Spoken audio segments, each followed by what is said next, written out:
Hola y bienvenidos a un nuevo episodio de Cuidamos con el Corazón, el podcast de Aliviamos. Hoy vamos a analizar a fondo un tema que, afecta a muchísima gente. Muchísima. Las cifras son bastante impactantes. Se estima que más de 750 millones de personas en el mundo tienen alguna alteración tiroidea. Es casi el 10% de la población mundial. Y lo más fuerte es que más de la mitad, un 60%, ni siquiera sabe que tiene el problema. Exacto. Y por eso hoy vamos a poner el foco en esto. Hemos revisado un montón de material, informes clínicos, testimonios, para entender las dos caras de la tiroides, el hipotiroidismo y el hipertiroidismo. Perfecto. Pues vamos a desgranar esto. Para empezar, todos los documentos insisten en llamar a la tiroides el regulador central del cuerpo. Es una imagen potente, pero ¿qué significa en la práctica? O sea, ¿qué regula exactamente? Pues la lista es increíblemente extensa. Y por eso el término es tan acertado. Estamos hablando del ritmo de prácticamente todo. De todo. De casi todo. Regula la velocidad del metabolismo, o sea, a qué ritmo quemamos energía. Controla la frecuencia cardíaca, la temperatura corporal. De hecho, uno de los artículos la llamaba el termostato del cuerpo, que me parece una analogía genial. Me gusta la del termostato. Es muy visual. Y aún así se queda corta. Porque, también influye directamente en el sistema digestivo, en la función cerebral, afectando a la memoria, a la concentración, Al estado de ánimo también, ¿no? al estado de ánimo, a los ciclos de sueño e incluso a la salud de la piel y el cabello. Otro de los documentos usaba la metáfora de un director de orquesta. Claro. Si el director se acelera o se ralentiza o simplemente se equivoca de partitura, toda la orquesta suena caótica. No es un solo instrumento el que falla, es el conjunto. Entendido. O sea que no es un problema localizado. Es más bien un efecto dominó que recorre todo el organismo. Y aquí es donde la cosa se pone de verdad interesante. Ajá. Porque, como decías, el mismo director puede crear dos sinfonías que son completamente opuestas. Los documentos incluían una tabla comparativa que es brutalmente clara. Es que el contraste es perfecto, casi poético. Por un lado, tienes el hipotiroidismo. Es la cámara lenta. Cámara lenta. El metabolismo se desploma, lo que lleva a un aumento de peso que la persona a menudo no entiende. Hay una sensación constante de frío, porque el termostato está bajo, el pulso va lento, la digestión se paraliza y causa estreñimiento, y la energía simplemente no está. Es un cansancio profundo. Casi existencial, diría. Totalmente. Y en la otra esquina del rin, el hipertiroidismo. Es el polo opuesto, el cuerpo sobrerevolucionado. Ahí el metabolismo va a toda máquina, provocando una pérdida de peso que puede ser hasta alarmante, ¿no? Sí, y la persona siente un calor constante, como una fiebre interna. El corazón late deprisa, a veces con palpitaciones, la digestión se acelera hasta el punto de la diarrea, y la energía es una especie de nerviosismo, de agitación, que no te deja descansar. Y esto se refleja en el ánimo, que me parece fascinante. El hipotiroidismo, según los informes, tiende a la tristeza, a la apatía. Sí, una apatía muy física. En cambio, el hipertiroidismo se manifiesta a menudo como ansiedad, irritabilidad, esa sensación de estar siempre al borde de un ataque de nervios. Un momento, que esto es clave. Entonces, la misma glándula, solo con ajustar su producción de hormonas hacia arriba o hacia abajo, puede provocar estreñimiento o diarrea, tristeza o ansiedad. Exacto. Esto subraya hasta qué punto nuestra experiencia del mundo está mediada por la bioquímica, no es algo abstracto. Completamente. Y si profundizamos en las causas que mencionan los informes, el patrón se mantiene. La causa más común de hipotiroidismo es la tiroiditis de Hashimoto. Y para el hipertiroidismo, la enfermedad de Graves. Justo. Y ambas son enfermedades autoinmunes.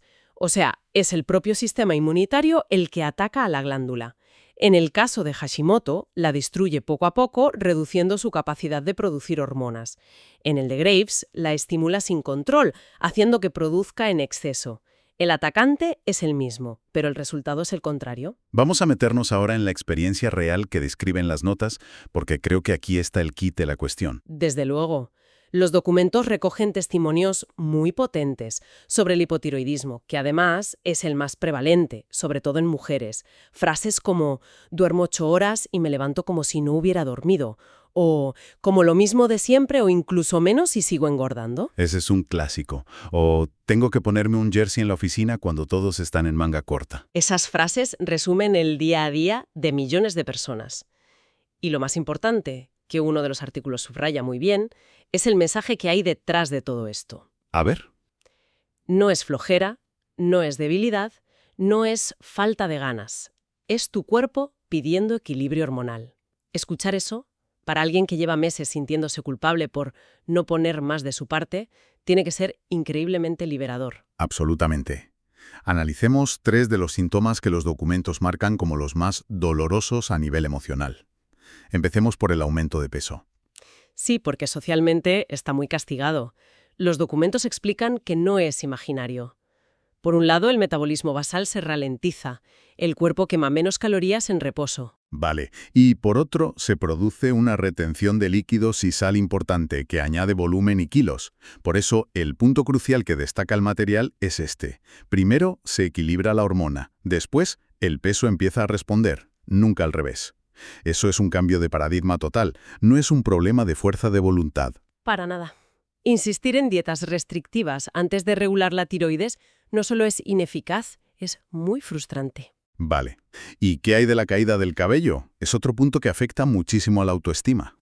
El mecanismo aquí es muy directo. Las hormonas tiroideas son esenciales para el ciclo de vida de los folículos. Cuando están bajas, un porcentaje mucho mayor de cabellos entra en la fase de reposo de forma simultánea. Y por eso se cae más. Claro, el resultado es una caída difusa notable. El pelo se vuelve más fino, seco. Pero aquí, uno de los informes ofrece un dato esperanzador. Ah, bien. Una vez que el tratamiento estabiliza los niveles de TSH, el ciclo del cabello tiende a normalizarse y a recuperarse en un plazo de 3 a 6 meses. Requiere paciencia, pero no suele ser permanente. Paciencia. Y el tercer punto es esa mente nublada y la tristeza. La sensación de no ser la misma persona. Correcto. Y de nuevo, como bien decía uno de los artículos, no es drama, es bioquímica. Me encanta esa frase. Es que es así. Las hormonas tiroideas interactúan con neurotransmisores como la serotonina y la dopamina. Si hay un déficit, es como si el cerebro funcionara con bajo voltaje. De ahí la apatía, la dificultad para concentrarse. Y al igual que los otros síntomas, mejora drásticamente cuando el tratamiento se ajusta. Ok, hemos hablado mucho del hipotiroidismo, pero el material también daba pinceladas de la experiencia del hipertiroidismo, y no quiero que lo pasemos por alto. Desde luego. Si el hipotiroidismo es vivir a cámara lenta, el hipertiroidismo es estar atrapado en un vídeo en avance rápido. Una nota personal lo describía como sentir el motor de un coche de carreras en el cuerpo de una bicicleta. ¡Qué buena imagen! Hay una energía constante, pero es caótica, improductiva, la mente salta de una idea a otra sin poder enfocarse, el sueño es ligero, interrumpido. ¿Y la ansiedad? Los documentos hablan de una ansiedad que no es psicológica, sino visceral. Exacto. Es la sensación física de estar en peligro inminente sin que haya ninguna amenaza. Es el corazón desbocado, las manos temblorosas, y socialmente es muy complicado porque la irritabilidad que provoca puede generar conflictos. La gente no entiende por qué esa persona está tan a la defensiva. Claro. Entonces, con este panorama de síntomas tan abrumador en ambos casos, ¿cómo se llega a un diagnóstico? El diagnóstico, afortunadamente, es bastante directo. Se basa en un simple análisis de sangre. Las dos pruebas clave que mencionan todos los informes son la TSH y la T4 libre. TSH y T4 libre. Sí, la TSH es la señal que el cerebro envía a la glándula para que produzca hormonas, y la T4 libre es una de las principales hormonas que la tiroides produce. Y la relación entre ellas es lo que da la clave, ¿verdad? Exactamente. Hay una regla básica muy sencilla. Si la TSH está alta, significa que el cerebro está gritando a la tiroides para que trabaje porque detecta que no hay suficiente T4. Eso es hipotiroidismo. Y al revés. Al revés. Si la TSH está muy baja, casi indetectable, significa que el cerebro ha pisado el freno porque hay un exceso de T4 circulando. Y eso es hipertiroidismo. Es un sistema de retroalimentación muy elegante. Vale. Diagnóstico claro. Hablemos de tratamientos. Para el hipotiroidismo parece que el camino es bastante unificado. Sí, el tratamiento estándar y muy efectivo es la levotiroxina. No es más que la hormona T4 sintética idéntica a la que el cuerpo debería producir. Y es un tratamiento para siempre, ¿no? Generalmente sí, es crónico, pero con la dosis correcta la persona puede llevar una vida completamente normal. Eso sí, y esto es un sí muy grande, el éxito depende enormemente de cómo se toma. Ah, sí. Las instrucciones eran increíblemente específicas, son cruciales. La norma de oro es tomarla en ayunas únicamente con agua y después esperar entre 30 y 60 minutos para comer o tomar café. Y es vital separarla de suplementos como el calcio o el hierro, que bloquean su absorción. Eso es un cambio de rutina importante, pero innegociable. Totalmente. Y para el hipertiroidismo, ahí el abanico de opciones parecía más amplio. Aquí la estrategia es más compleja. Depende de la causa, la edad. Hay 3 vías principales. La primera son los medicamentos antitiroideos, que actúan como un freno. La segunda es el yodo radiactivo, que destruye de forma selectiva una parte de las células hiperactivas. Y la tercera es la cirugía, la tiroidectomía. Correcto. Y aquí hay un dato revelador de los informes. Es muy común que tras un tratamiento con yodo o una cirugía para el hipertiroidismo, la persona acabe desarrollando hipotiroidismo. Y recalcan que no es un error médico. Exacto. Es una consecuencia esperada y, de hecho, buscada. Es mucho más fácil y seguro para el cuerpo tratar un hipotiroidismo con levotiroxina que manejar un hipertiroidismo descontrolado. Ese punto es fundamental para gestionar las expectativas. El tratamiento no es solo tomar una pastilla. Esto me lleva a pensar que el enfoque médico es solo una parte. Los documentos dedican mucho espacio al ecosistema de apoyo. Esa es la otra mitad de la batalla. ¿Qué puede hacer activamente la persona afectada? Las recomendaciones son muy prácticas. Primero, no normalizar el sentirse mal. El cansancio extremo no es normal. Hay que buscar ayuda.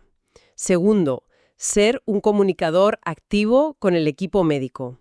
Y tercero, y quizá lo más difícil, bajar la autoexigencia.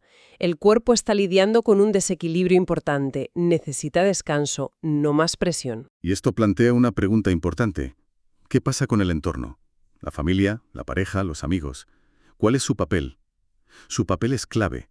A menudo, el entorno, sin querer, puede invalidar la experiencia. Las pautas son claras. Primero, escuchar sin juzgar, creer a la persona. Segundo, educarse sobre la condición. Y tercero, y esto es vital, no minimizar los síntomas. Evitar frases como «anímate un poco» o «es solo cansancio». Hay que recordar el mantra. No es flojera, no es drama. Es básicamente validar su realidad. Reconocer que lo que sienten es real y tiene una causa biológica. Acompañar a los controles, ayudar a recordar la medicación. Crear ese espacio seguro es tan terapéutico como el propio fármaco, porque la lucha, como hemos visto, no es solo física, es profundamente emocional. Después de analizar todo el material, la idea central que me queda es que una condición tiroidea no te define, pero sí te obliga a reconectar con tu cuerpo. Hay una cita al final de uno de los artículos que me pareció el resumen perfecto. A ver, ¿cuál? Tener hipo o hiper no te quita tu talento, tu liderazgo, tu sensibilidad, tu fuerza o tu futuro. Te exige más conciencia, más autocuidado y más amor propio. Es una síntesis brillante. Se puede vivir plenamente con una alteración tiroidea, pero requiere una alianza. Una alianza entre el tratamiento médico, una escucha atenta al propio cuerpo y el apoyo del entorno. Es un trabajo en equipo. Sin duda. Y con esa reflexión nos acercamos al final de nuestro análisis. Solo me gustaría dejar un último pensamiento, que surge al conectar varios puntos. Los documentos destacan que el tratamiento es clave, pero también que el cuerpo necesita tiempo para responder, como vemos en la recuperación del cabello. Esto nos lleva a pensar, en un mundo que busca soluciones inmediatas, ¿cómo aprendemos a cultivar la paciencia con nuestros propios procesos biológicos? ¿Y cómo redefinimos lo que significa sentirse bien durante esas fases de ajuste? Una pregunta muy potente para terminar. Muchísimas gracias por acompañarnos en este episodio de Cuidamos con el Corazón. Gracias a vosotros. Os esperamos el próximo miércoles con un nuevo análisis. Y recordad que nos podéis encontrar en Spotify, YouTube Podcast y Apple Podcast. Hasta la próxima.